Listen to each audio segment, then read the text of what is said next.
4 years ago, my mom and dad built this gorgeous lake house. They DIY'd this kitchen completely on their own, and I think it looks so beautiful. One thing my mom wants to tackle though this year is this walk-in pantry. They finished the pantry really quickly just so they could move in, but now my mom wants to finish her ultimate dream pantry. But can we do this on a budget and completely DIY? Hey there, it's Christina from the DIYmommy.com. Let's get started.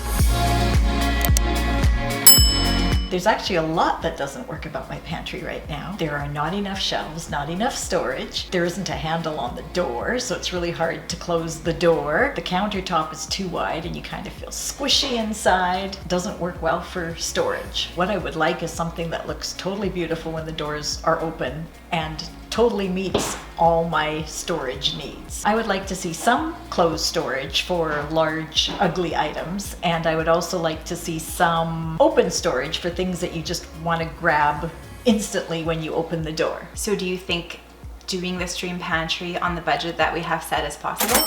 It's gonna be tricky because storage is really expensive, but I think it's worth a try. I think we're up for the challenge. I think we are too.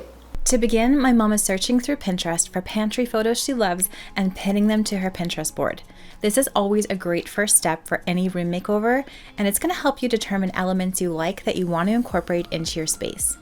Mom loves the idea of having a mix of open and closed storage, plus a mix of white colors with wooden accents for that sense of warmth. The pantry is just under 5 feet deep by 5 feet wide, and the door is on the right, so we have to be clever with the layout. We're going to adjust the current countertop on the right to make it a little bit shallower, then add a shallow counter and shelves on the back wall, and an ultra narrow shelving unit on the right hand side for can storage and cleaning tool storage. To create some shallow shelves, Dad's cutting down some 11 3/4 inch deep MDF shelving from Home Depot with a table saw. Then he's cutting the length with a miter saw. To attach the shelves together to create the perfect configuration for this space, he's drilling pilot holes in the shelving and using some screws. The shelves are attached to the pantry walls with brackets and some pieces of wood, and then we're drilling holes in them for pegs to be installed so some of these shallow shelves can be movable.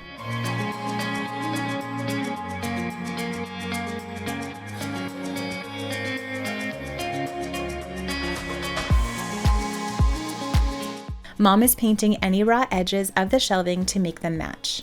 We didn't get any footage of it, but the lower shelves were created in the same way, just with 15 3/4 inch deep MDF shelving, and a countertop from IKEA was installed on top. The upper shelves on the back and left wall are 11 3/4 inch deep MDF shelving, held up with wooden IKEA brackets screwed to the wall.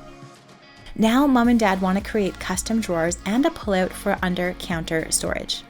Dad's using baltic, birch plywood, a table saw, and a router to create all of the pieces for the drawers.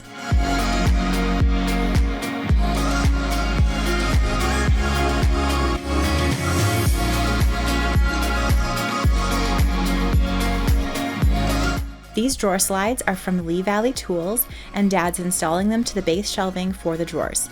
You can get these in various depths and weight restrictions, so they're great for a lot of different DIY projects.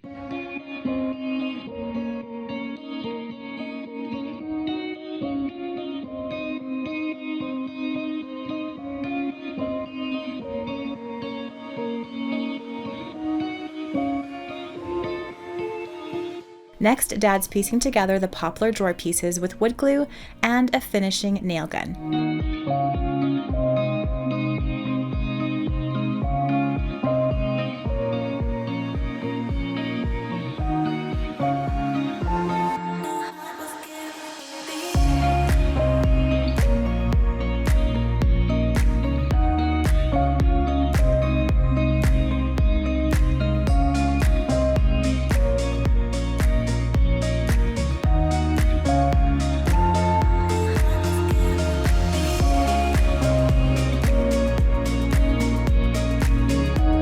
Mom stained the fronts of the doors in a beautiful warm gray stain. It's a mix of provincial and weathered oak stain from Varathane, and she thinned it with some paint thinner to give it a little bit lighter of a look.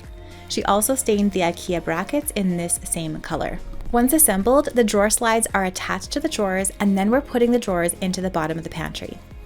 Mom and Dad made 3 of these drawers and then a pull-out bin in a very similar way. Mom's also applying some plywood trim pieces around the perimeter of the drawer fronts just to give them a shaker style, which matches the rest of her home. She also added some cup pulls to match the ones in her kitchen. She tried many other handle options, but keeping the handles consistent with the rest of her craftsman style home simply looked the best.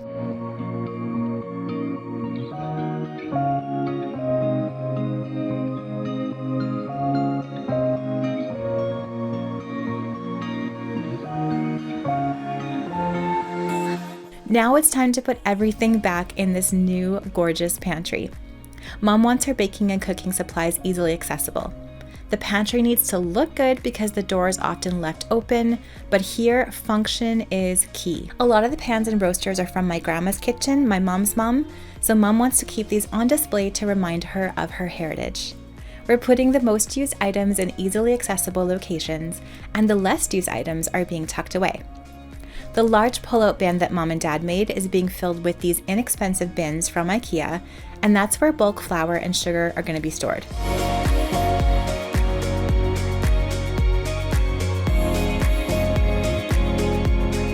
These simple white bins are from Dollarama. Mom decided to label them by hand, but you could also use the Cricut for something like this, and they're the perfect budget-friendly way to keep things out of sight, but easily accessible.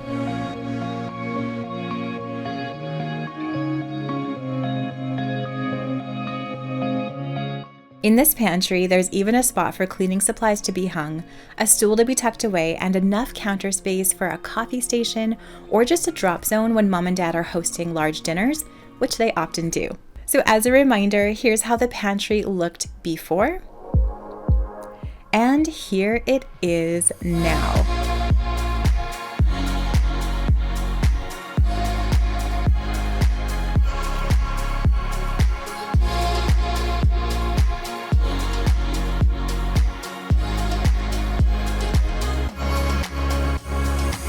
So this pantry is complete. It looks amazing. I can't believe how much different it looks from the before to the after. I'm really surprised at how much stuff I can get into the pantry, and I'm also really surprised that I was able to hide most of my unsightly but very useful junk in the drawers, and I actually still have some space left over. And I'm also very excited to have my coffee bar in the pantry. It frees up more counter space around my stove. What was the hardest part of this pantry build? Deciding how to tie in the wood tone drawers to the rest of the house. The original plan was to make them just slab doors, and we tried several different handles, we tried several different options, and we couldn't get a feel that went well with the rest of the kitchen.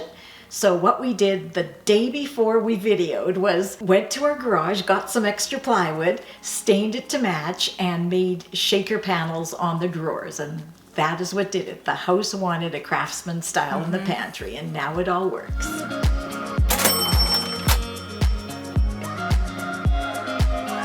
Thank you so much for watching today's video. I hope you enjoyed this transformation of my mom and dad's pantry.